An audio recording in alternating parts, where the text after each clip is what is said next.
It's been a while. I have a story for you all. So, when my brother used to come to me in my sleep, at first I was very happy, very, very happy. But he always came in the same way, like childlike, always wanted to play, always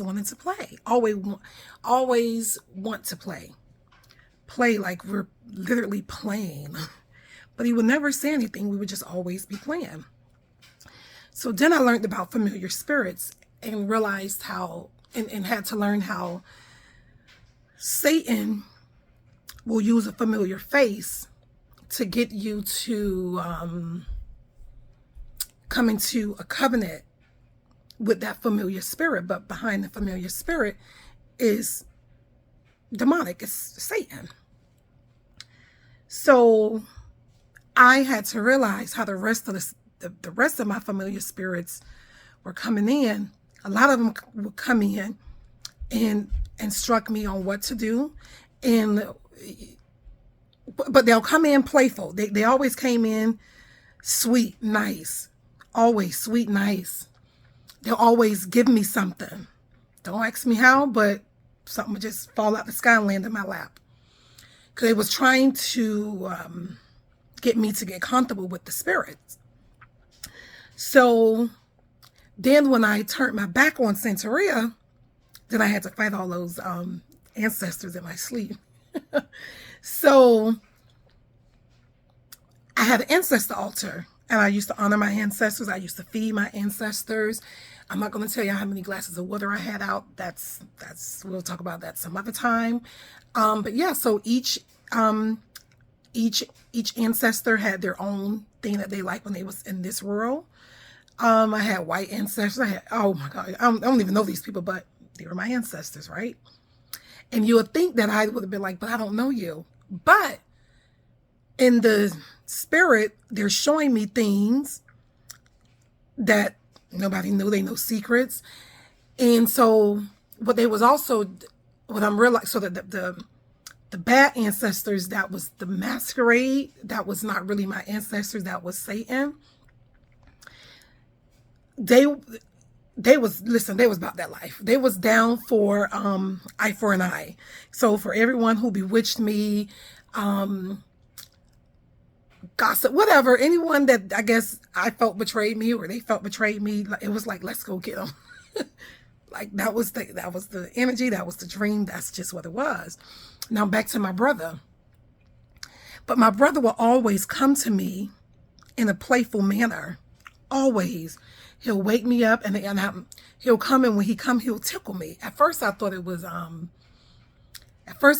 like one of the babies I aborted, because they will come and want to play, tickle my stomach, and I'll wake up.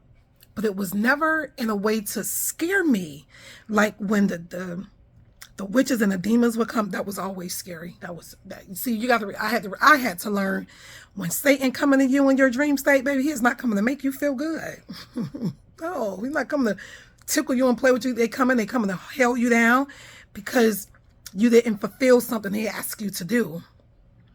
And I didn't do anything. I wasn't even initiated. But when I would go to the Botanica, they will always say, like, you have so many spirits. And I'm like, well, what the fuck that mean? Don't mean nothing to me, because I don't sleep at night. These same spirits is fucking me up in my sleep. I can't sleep. I mean, it's like I was infested around spirits. I wake my kids up, come on, we gotta go. We can't sleep in here tonight. We gotta go, because it was too many spirits. So anywho, back to my brother. So I had to learn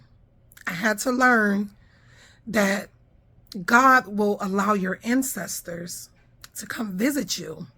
And my brother would be like here, like, I can't describe it. You have to experience it to understand it, but it's like my brother was right here with me. It's like he was here, and he's telling me that he's okay. Like, he's okay. And I had to realize, because how his spirit will come in and my dad's spirit will come in, they never came in to attack me or anything like that. Now, this morning, I'm dozing off, and I hear, Nicole, Nicole, Nicole, Nicole. I never answer to that anymore. I used to answer to it because but I know now that's somebody at an altar or shrine or some goofy shit, right? So I don't answer to it anymore. Then my brother come, and I had to realize, wow, because I went back to sleep. My brother woke me up. And I say, oh, wow. And I knew what I had to pray for, the dream that I had previously of the voice of me hearing my name being called because someone was at the shrine. So I had to pray. I had to go. I had to put on the armor of God. Boy, I had to get into deliverance. I had to get into worshiping, because the one thing I am learning more and more about my journey, and this can be for someone else that's experiencing the same thing. You're thinking that your journey is so hard and it's so tough, but that's just a bigger blessing God has on your life. I know God has already revealed to me what I will be doing. I don't know how I'm going to do it. I mean, I know how God is going to lead the way, right? So I'm not worrying about that. It's just a matter of time, and it's just staying and edifying my Holy Spirit. And the rest happened on its own. Like I say, I wanted to get a job, and God's like, no, you can't, because it'll be a distraction for what I have going on for you. I know that.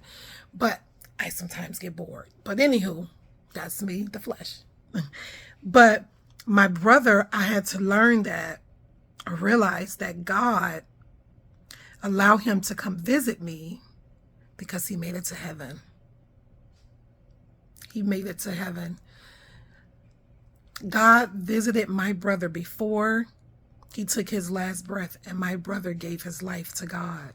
So he made it to heaven. You say I can talk about this stuff and I don't get teary-eyed. It's only when I can talk about my grandmother. Oh my God. And I know that my grandmother is she's not in that grave.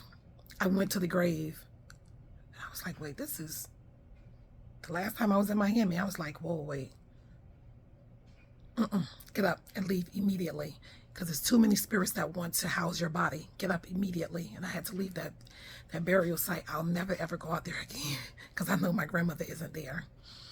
Yeah, so I just want to share this video with y'all. I guess that the message of the video is not all ancestors that transition are familiar spirits. They're not all familiar spirits. You have to get to know them. I love you. God love you more.